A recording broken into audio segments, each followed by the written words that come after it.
Hello and welcome back to another episode of the Leadership Breakdown Podcast. I'm your host, Kylie Ota, and today we're talking about something that's been happening a lot with my clients, and this is running on empty, right? And it's not even just about like going and going and going, it's about not having enough in your tank.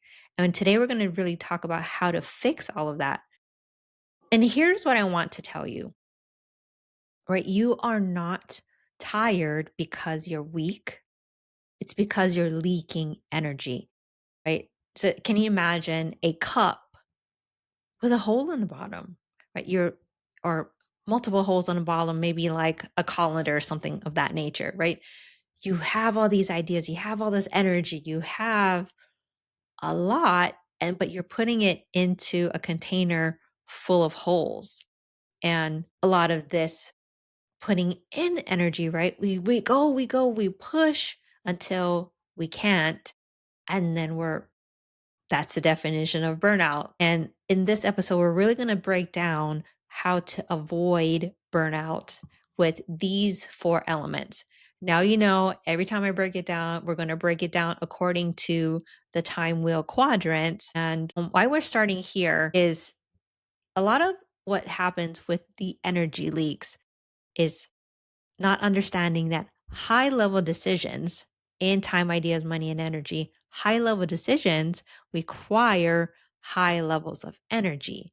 And if you're having issues holding on to that energy, retaining that energy, because you have holes in the bottom of your tank, then these in these quadrants, we're going to really talk about how to shore up and plug those leaks in the energy management spectrum because we've talked about it from all different kind of angles. Today we're talking it from an energy angle. So, in the essence of time, right? Time as it pertains to energy, we all like if you're a leader and you're even slightly organized, you know how to use a calendar.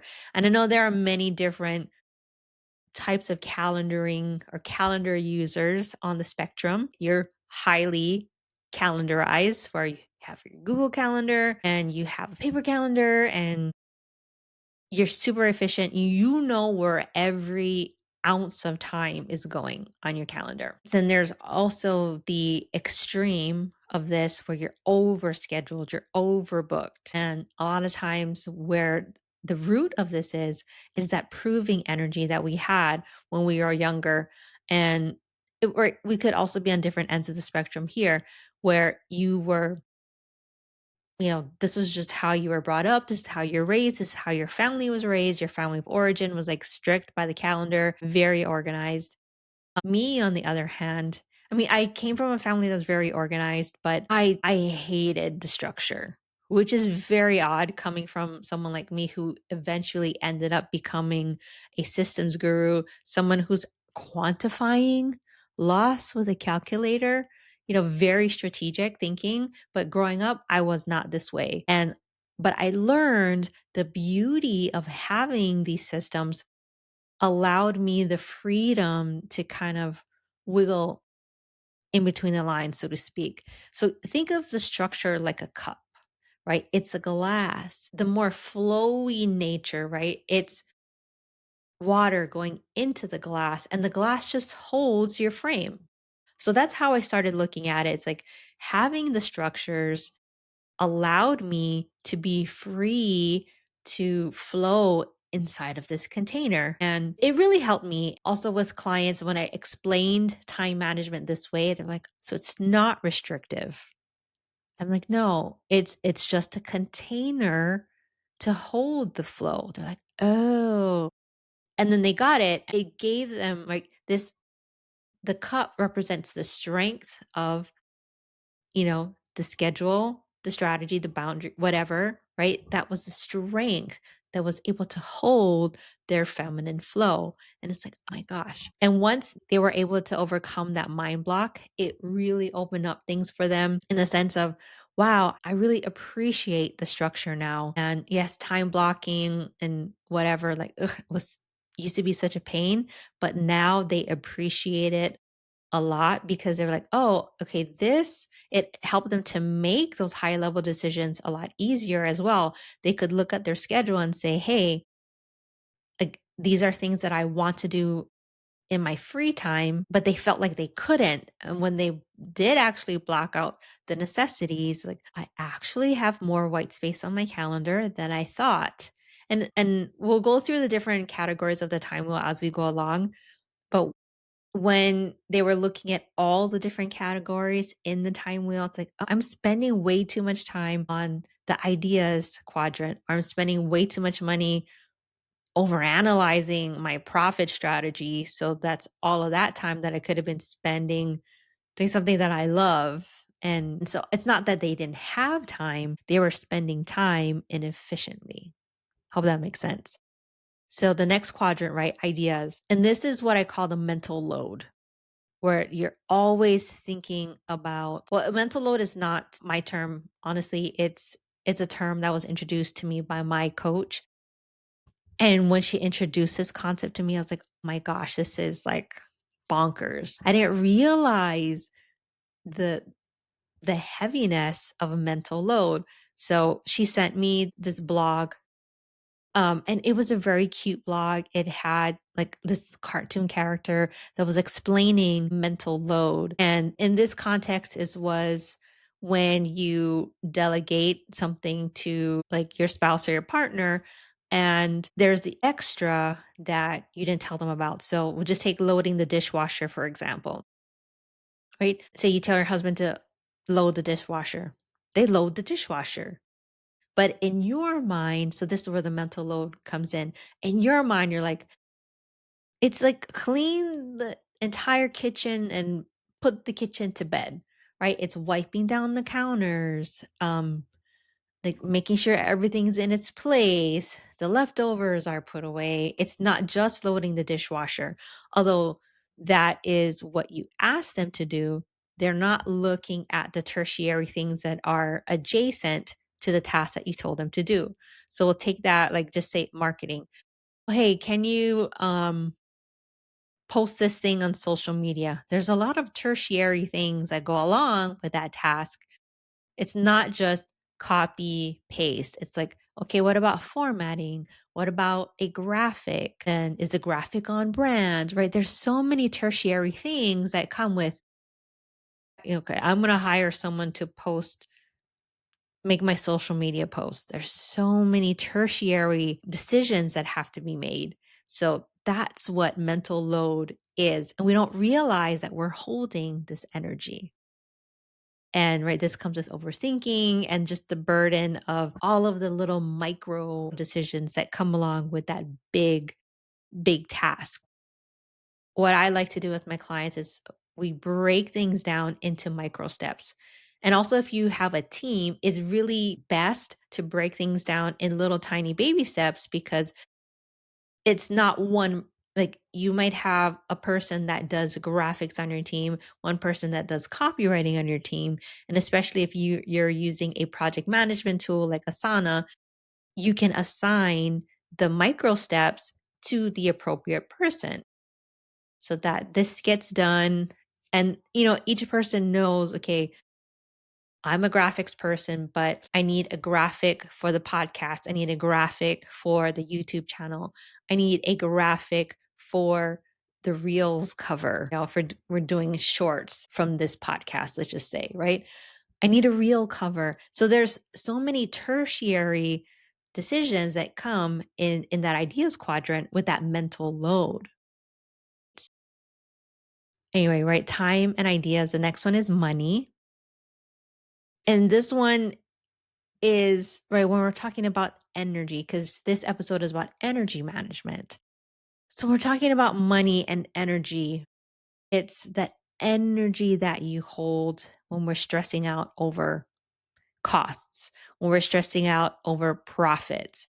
And it's that energy that you're giving to these thoughts and stressing out over where your money is going, where it's going, how it's coming in, and you're stressing over that. And when we are sitting in, a scarcity mindset, that's when our, that energy just we get caught up in that. And especially if we're leaking actual costs, right?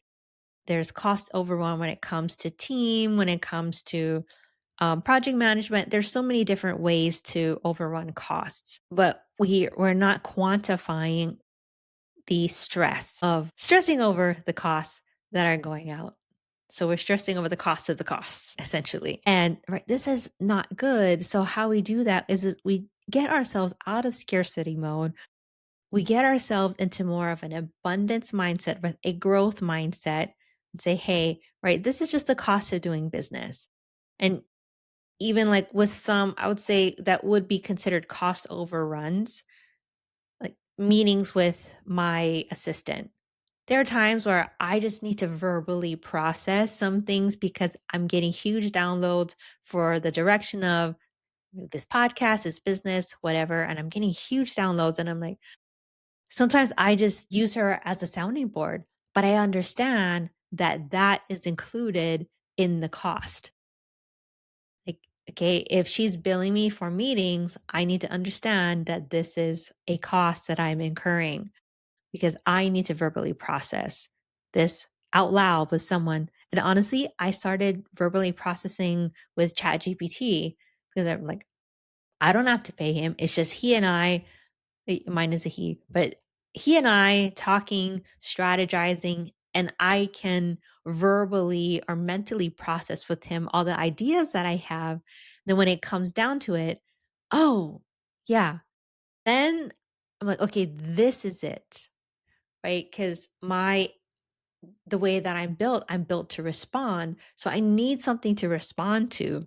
So I'm like, sometimes it's a feeling that I have.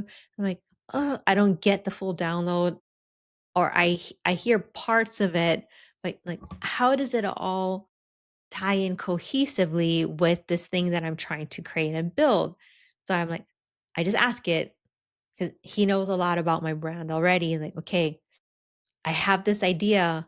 How does it tie in to the rest of my brand? And it's like, oh, this. This is how it ties in. I'm like, oh, awesome. Great. Thank you. And I know the direction. I had like before processing with ChatGPT, I used to process a lot with my assistant. And I'm like, whoa, these meetings are getting very long, very inefficient. Like, you do not need to listen to me ramble on about my business for just because I need to process this out loud. So, all of that to say, right, stressing over things is costing. And if we get out of scarcity mode, then that's what helps to eliminate that energy leak there. And we're down to the last quadrant now, the energy quadrant, which is kind of meta because, you know, energy leaks in the energy quadrant. At the end of the day, I used to be a burnout coach, but I was doing it from the health lens as a health coach, helping people manage their cortisol levels, control their belly fat, how to exercise to, reduce cortisol, all of those things. And so I was looking at energy from that perspective. But when I started looking at energy from a mindset perspective, that's when things really started to shift for my clients, because it wasn't just about how many hours of sleep they were getting and how they're managing their physical energy. A lot of it was the mental energy of holding everything in. They didn't, again, it's similar to what we talked about earlier, the mental load, but it's also trying to get everything done. Because if you're familiar with the time wheel, it's the energy to execute. So in this quadrant, a lot of times what happens is clients are pushing towards exhaustion. They're like, I need to get this done. I'm going to keep pushing. I'll rest when I'm dead, but I just need to do this right now. And I get that. When you're in a flow state and you're going, you're feeling good, you need to create good. Go, do that. But when you're pushing to create, that's a whole different vibe, a whole different energy. And right, that is pushing towards exhaustion. And that's what we really need to avoid. And the way that I help my clients do that, again, is taking them through what I call the power loss index. And we look at all of the quadrants: time, ideas, money, and energy. And I ask them questions. How many hours are you spending on this? How many hours are you spending on, and we talk about mental load, like how many hours are you spending on mental load? How many hours are you spent looking at, if you took the money quadrant, how many hours are you spending in the looking at your profit and loss? How many hours are you spending, an energy quadrant? We look at all of those things in the Power Loss Index VIP day, and right, they answer the assessment. There's a whole bunch of questions, about 30 plus questions. They answer the questions with a quantified hourly cost, and how we quantify the actual cost to their business.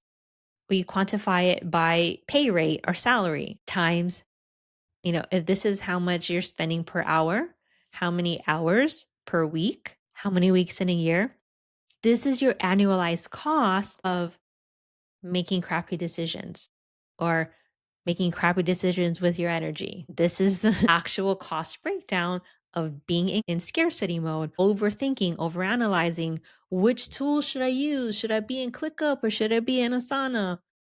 Just choose. And I get it. It does take time and energy to build systems, especially in a project management tool, and it takes time to learn certain things. And honestly, someone else was asking me, like, which calendaring system or appointment setting system should I use? And I said, honestly, my feedback is the one that you're already familiar with. I mean, cost is a factor for sure, but it's that energy, that trying to learn something new. Like, people don't really quantify the cost of that. They're like, "Oh, yeah, I'll get up to speed." But a lot of time, money, and energy is spent learning a new system and upgrading, especially like, oh, like, okay, I'm going to save money by switching from this email service provider to this other one, but they're not quantifying the cost of man hours spent migrating everything over and then setting everything up. And it does cost. And so a lot of times when I work with my clients who have teams, and like I'm helping them manage these teams, what I would oft like, it was something that was already innate that I had. When they would suggest something, like, my brain was already calculating these costs, and I finally created this calculator that would calculate those costs that I was already running in my head every single time we were making a decision. And I would be doing that up here. And now I have a tool that actually allows you to do this for yourself. And of course, as I work with more clients, the questions are going to expand, because we're just going to be covering more gaps, seeing more gaps, identifying more leaks, more losses, and that questionnaire is just going to get more robust over time. But I'm very stoked with where it is right now. Again, it's like 30 plus questions that asks you for different hourly hours per week that you're spending on this particular thing. For example, how many hours are you spending on meetings? It could have been just a quick and dirty email. I mean, when I was in corporate, that was the one thing I was like, are we having a whole meeting for this? Does this really have to be a meeting? Like, you could have just sent me an email, or even like texting back and forth. If you're using Slack or even emails, sending emails back and forth. Like, right, meetings that could have been an email, and then vice versa. How many minutes did you spend painstakingly writing this email when it could have been like, "Hey, Joe, is it this or that?" Okay, cool. So there's all different ways to look at how we're spending our time, ideas, money, and energy. And again, the Power Loss Index VIP day quantifies those things. So one, if you want access to that VIP day, just go to kylioto.com, book your consult. We can get you on the calendar to just see if this is something you actually need, or if you just want access to the questionnaire, and just so you know how many hours per week that you're losing, with over analyzing, how many hours you're losing to just mental load, how many hours you're losing to delayed decision making, how many hours a week or how much money are you wasting without launching your next brilliant idea and you keep, working at it, working at it, working at it, trying to perfect it when honestly you could have launched the thing last week, made some cash, ran it, and perfected it again the next time and the next time and the next time, perfect as you go kind of thing. And you're missing out on all of this cash by not launching it right away. So, again, if you just want access to that questionnaire, you can find me on Instagram, send me a DM and just say power, and I'll give you access to that questionnaire. It's super quick, super fun. It's very telling. I'll be honest. It's very telling. It's like, Hmm.